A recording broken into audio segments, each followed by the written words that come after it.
A pleasant day to everyone.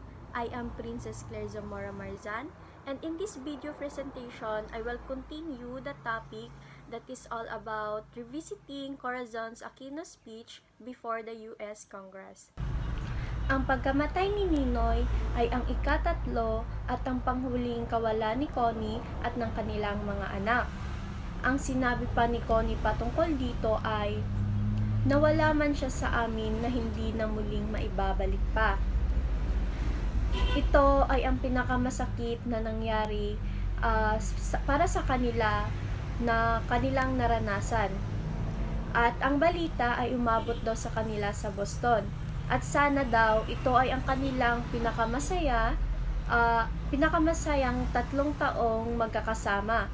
Ngunit, ang pagkamatay ni Ninoy para sa mga tao ay ito ang muling pagkabuhay ng ating bansa dahil nagkaroon ito ng courage and faith na makakalaya daw tayo muli sa mga kamay ng mga corrupt officials at tinawag pa ng mga tao si Ninoy na walang silbi o hindi importante sa ating lipunan.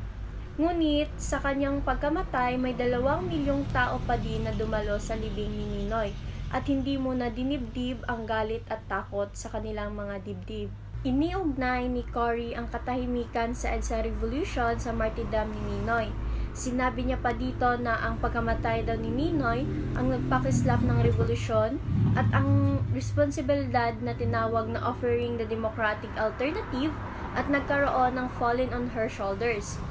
Cory's address ay ipinagkalala niya ang kanyang democratic philosophy na inangkin niya na may nakuha daw siya mula kay Ninoy.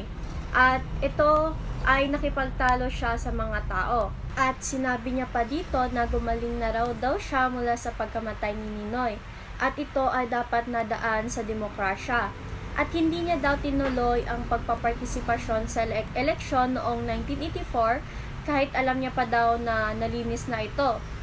Siya daw kasi ay binalaan ng mga lawyers ng oposisyon na tatakbo pa din siya kahit alam niya na mapanganib ang resulta ng eleksyon dahil malinaw sa kanila na lilinlangin lamang sila. Ngunit sinabi dito ni Cory na hindi raw siya takot o nakikipaglaban sa mga abogado, kundi sa talino ng mga tao. At sinabi niya pa na I had implicit faith at sa magaganap na demokrasya na dapat na maghanda ang mga dictatorship dahil dito daw matutumbas o malalaman ang lakas ng kanilang pwersa kahit na ang dictatorship lamang ang may kakayahang sumukat nito. Ngunit sinabihan siya ng mga tao na kahihiyang mga salita kagaya ng magnanakaw at manloloko sa gobyerno. Ang eleksyon ay nalinis ng oposisyon at lumabas na majority ang mga boto o nalabas na resulta at natapos sa word na thanks to corrupt commission on election ng bahagya na nasa ika-3 upuan ng parliament si Cory. Then sinabi niya, now I know our power, kung gaano ba daw kalakas ang kanilang pwersa pagdating sa government. So nagsalita si Connie patungkol sa kanyang miraculous victory sa pamamagitan ng pakikipagbaka ng mga tao at pinagpatuloy ang pagsasalita tungkol sa earliest initiatives as a President restored democracy. At sinabi niya pa dito na may balak daw siya kalimutan ito at gumawa ng pagkasundo-sundo pagkatapos ng madugong dictatorship. In-emphasize ni Cory ang importansya ng EDSA Revolution sa pamamagitan ng limited revolution that the life and freedom of every Filipino. At pinagmayabang niya pa dito ang restoration of a fully constitutional government na binigyan ng konstitusyon ng respeto ang Bill of Rights. So, Cory reported to the to the as Congress that ito yung sinabi niya sa opinion niya patungkol dito.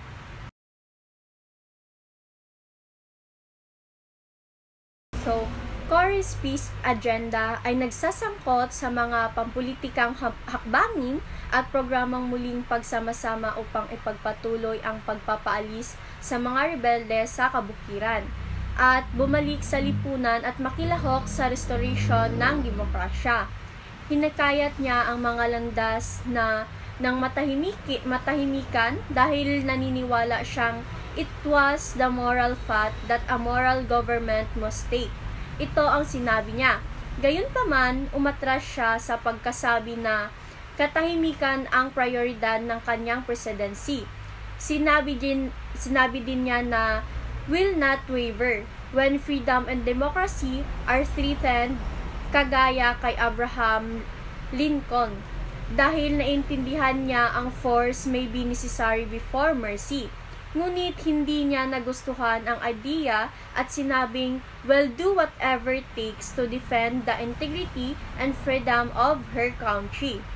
So, pagkatapos ng kanyang ulat, ay binigyan pansin ni Cory ang controversial na topic ng Pilipinas kung saan may foreign debt o utang na naghahalagang $26 billion sa oras ng kanyang pag-uulat. Ang utang na ito ay lumaki noong Marcos regime at ipinahayag ni Cory ang kanyang intensyon na bayaran ang mga utang na iyon. Sa kabila ng sinabi niya na hindi daw nakadbenepisyo ang mga tao sa utang na ito.